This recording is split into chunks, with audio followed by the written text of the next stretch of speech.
আমি এখন তো নেতারা বলে জিয়ার সৈনিক, এই কথাটা বলতে পারবি না। আর আমি ঠিকই ল্যাপটপটা খেলছি এখানে কাজ করতে আসি। এখানে দেখা গেছে ভালো ভালো ভদ্রলোক দেখতে, বাচ্চা নিয়ে এসে ক্রিকেট খেলবে, ব্যাট খেলবে, স্কেটিং খেলবে, কথা বলতে গেলে থাকে। যেভাবে আমি এখানে মানে অপমানিত হয়েছি, মানে জন্মের মানুষ এতটা অপমান হয় না এই জায়গায়।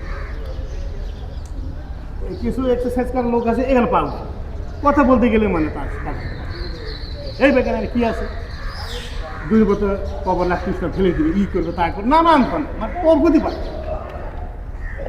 আল্লাহ তো এ পর্যন্ত নিয়ে এসে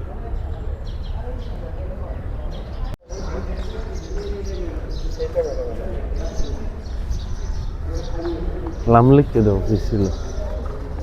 একটা খালি একটা খালি আছে এখন।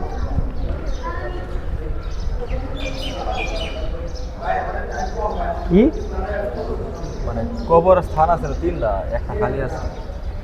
ম্যাডামের হইলো বাম পাশে, মাঝখানে হইলো রাষ্ট্রপতি জিয়ারমের সাথে, আর ওই পাশে একটা কবর খালি আছে।